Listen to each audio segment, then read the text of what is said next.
Now I am honored to introduce Mayor Driscoll. Mayor Driscoll makes the case every day for housing in her community of Salem. She tells the stories of neighbors who are struggling to pay rent, the impact that has on them and on their communities. And Mayor Driscoll has already done so much in the city of Salem. But as she said when we spoke earlier today, we still have so much more to do. So Mayor Driscoll, thank you so much for joining us tonight. Thanks so much for the invitation. It's great to be with all of you. CHAPA is not just an advocacy group or effort, it's a doer. And I'm always proud to be part of a group that's doing such great work. I'm really fortunate to have the task and the honor of introducing Governor Baker. Governor Baker was in Salem as part of the advocacy efforts for housing choice. We dubbed it Housing Palooza. I think it was maybe, we were in Notch Brewery, and I want to say it was maybe the second year of what seemed like a really long battle. We had members of our community relaying the importance of housing in their lives and their livelihoods, particularly affordable housing, and why statewide legislation was so critical. It was a group of small business owners, of individuals, families, older adults, students who want to stay in our community. And again, I think it was the second year of this 3-year journey for real housing choice. And I recall the governor saying something to the effect of, I can't find anybody not for housing choice, and I can't find anyone who can get it done. And I think it's largely due to the governor's credit, your perseverance, and your commitment to the housing choice bill that it finally was adopted. And the recognition tonight is certainly not only due to housing choice, but all of the efforts. That bill included the multifamily zoning requirements for MBTA communities. It addressed some of the abutter appeals that have delayed projects for many of our communities. Hi, baby. In addition to those efforts to see dollars from the sale of the GE property going into home ownership, particularly focused on looking at racial home ownership gaps and trying to close it. The eviction diversion initiative as part of our COVID work, and even before that. And then increasing funding at some of our most vulnerable times for housing and homelessness prevention, including MRVP, AHVP, public housing and RAFT, and even predating that to getting kids and families out of motels, right? We had kids and families in motels in the North Shore when the governor took office. I can't say enough about the impact of the opportunity for ARPA funds. $1 billion in ARPA funds focused on affordable housing, affordable rental protection, supportive housing, increasing home ownership, particularly among households of color. I don't know that there's more we could be doing in our Commonwealth, but I know that we have to. And I'm just so grateful for the fact that you're prioritizing housing, not just in communities like gateway cities, but everywhere. We know housing is key to keeping Massachusetts competitive, to keeping younger adults here, working families here, assisting seniors to age in place. And I'm just pleased to be able to introduce you on behalf of CHAPA for this special recognition. And thank you for your strong collaboration in cities and towns throughout the Commonwealth as we work together to provide safe, accessible, affordable housing in all of our communities. Great to have you here, Governor Baker.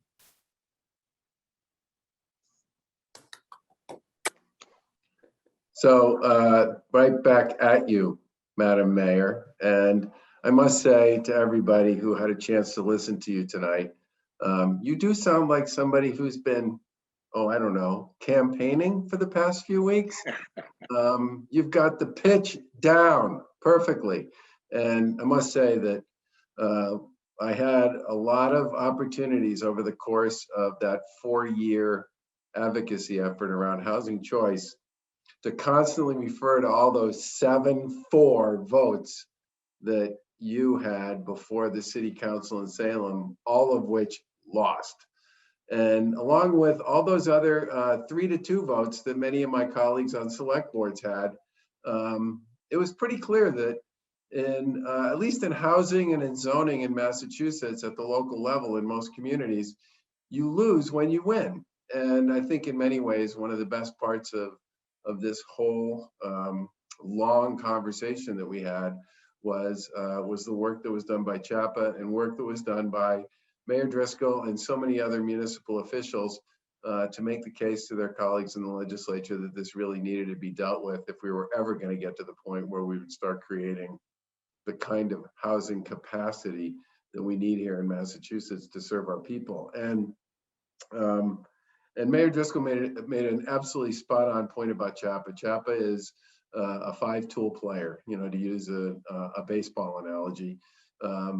CHAPA is involved in all sorts of really important ways, not just in advocacy, not just in program development, not just in support, but in in being a full service organization that provides support to so many different people and places and organizations that play in this housing space. And I really do hope that the combination of Housing Choice plus the ARPA money will translate into some very big developments in the Commonwealth of Mass going forward. Because I'll tell you something, when I'm out there just talking to regular people, and especially, by the way, to young people, while we are a high cost state, the thing everybody talks about is the cost and scarcity when it comes to housing. And there are a lot of really interesting examples that reflect this, but I think in some ways one of the most interesting ones, and I don't really know if I've told this story publicly before or not, but when Amazon was going through that debate about where they were going to put their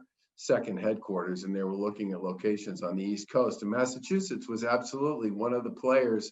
I don't know if it was top 5 or top 8 or top 10 or whatever, but we were definitely in the mix because they came and did a pretty thorough visit.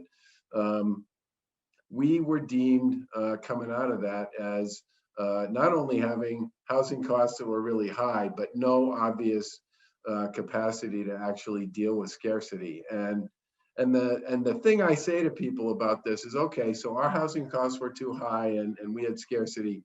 East Coast state, I understand that to some extent. It's unfortunate, but the two choices that ended up surviving that process for Amazon were New York City, okay, not exactly a bastion of low-cost affordable housing, and the suburbs of Washington, D.C.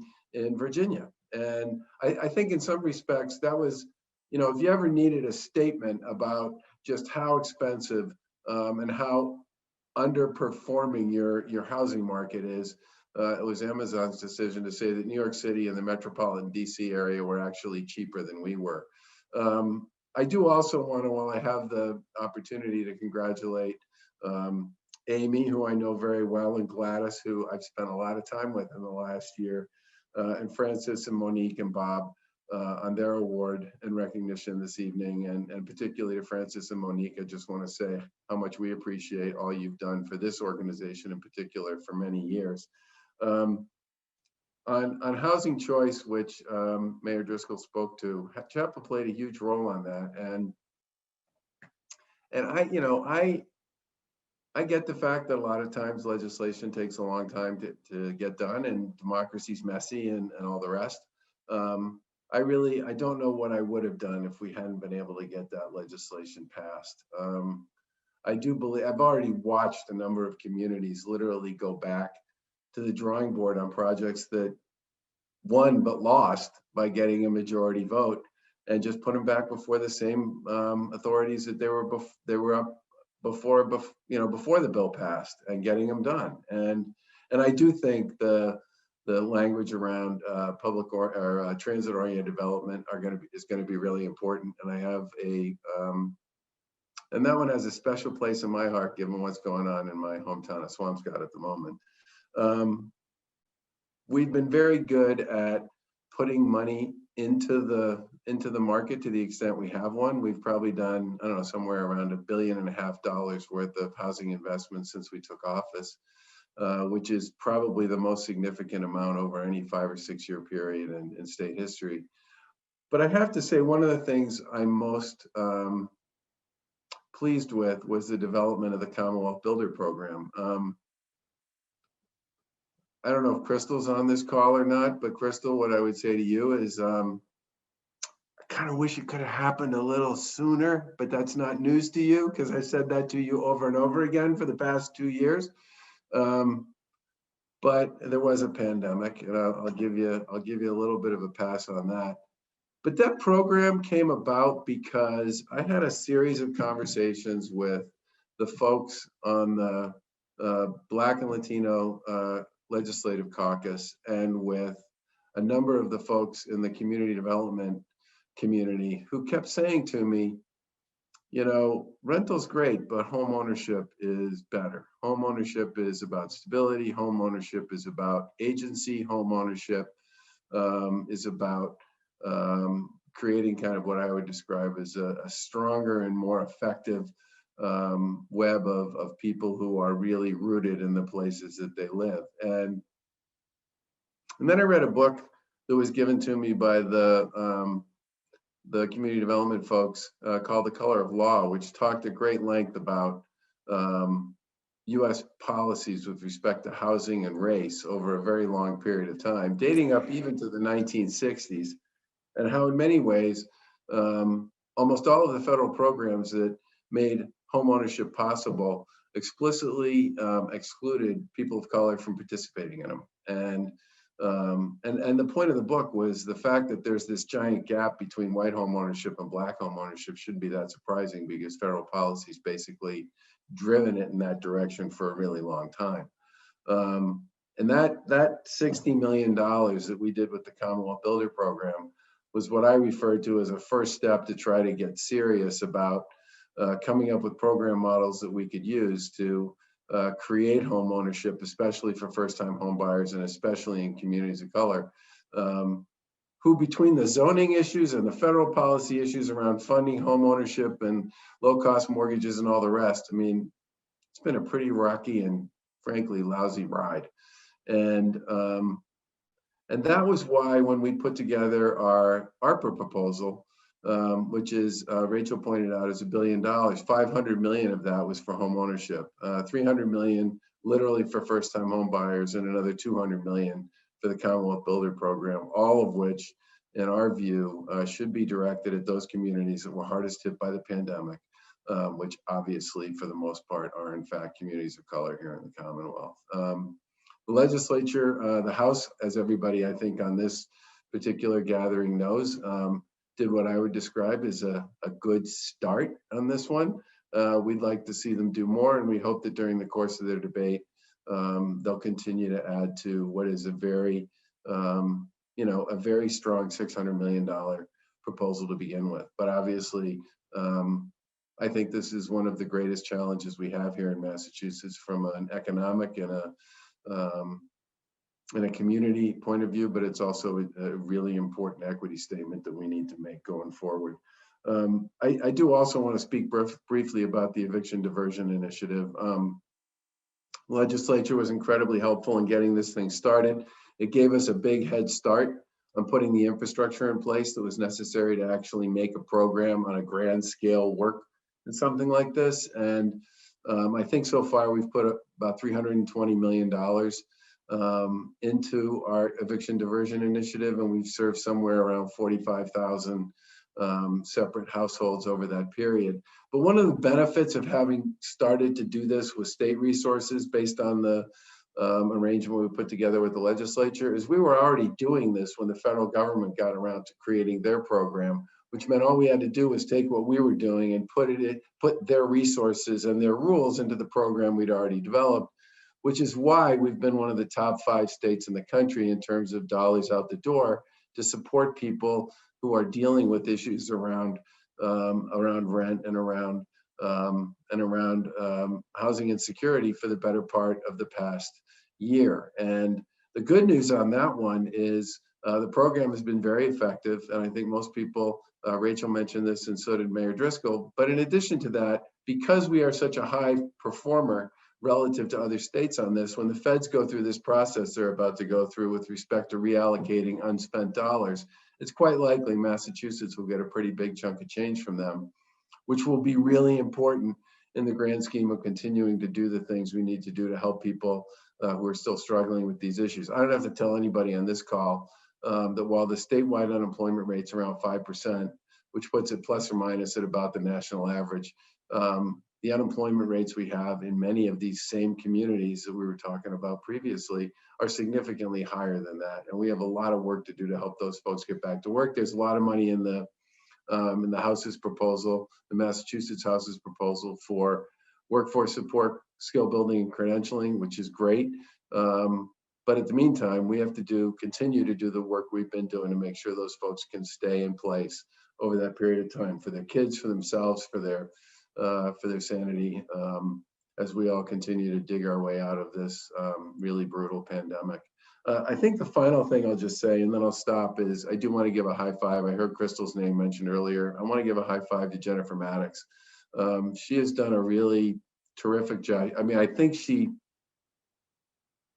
became the undersecretary for the Department of Community Development right around the time the pandemic happened, maybe a month or two in advance of that. So that was a little bit of what we might call a baptism by fire. But she and her team have done a really terrific job under those circumstances.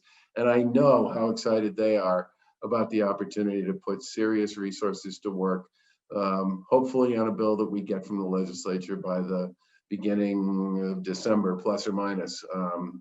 So we can really sort of amp up and turbocharge a lot of the work we've all been doing together around housing here in the Commonwealth. There's a ton of work to do on this. There's no doubt about it. It's our number one, in my opinion, existential threat to the success of our Commonwealth and a lot of our communities going forward, and our people. And you all have been terrific allies on so many of these questions and these issues. We look forward to continuing to work with you. I'm honored to be included with the group of folks who are being honored and recognized tonight. But mostly what I really want to say to all of you is thank you. Thank you for your leadership. Thank you for your advocacy. Thank you for your collaboration. And frankly, thank you for your courage. I mean, a lot of this stuff, a lot of these issues, a lot of this debate, a lot of these discussions, they make people uncomfortable. But this is really important work, and it's fundamental to the future success of the Commonwealth for everyone who lives here. And again, thanks very much for honoring me. I really appreciate it. Governor Baker, thank you so much. I mean, thank you for taking on zoning reform in such a dedicated and committed way. Not a lot of people really want to get into the weeds. For a nerd like me. Yeah. Thank you. But thank you for the funding for affordable housing eviction diversion initiative and elevating the need for us to close the racial homeownership gap. I thank you for talking about housing everywhere you go, and not just talking about it, but following up with the policies and the programs so we can actually make something happen and move the needle and help people have the homes that they should have in any community where they want to live. So thank you for being such a great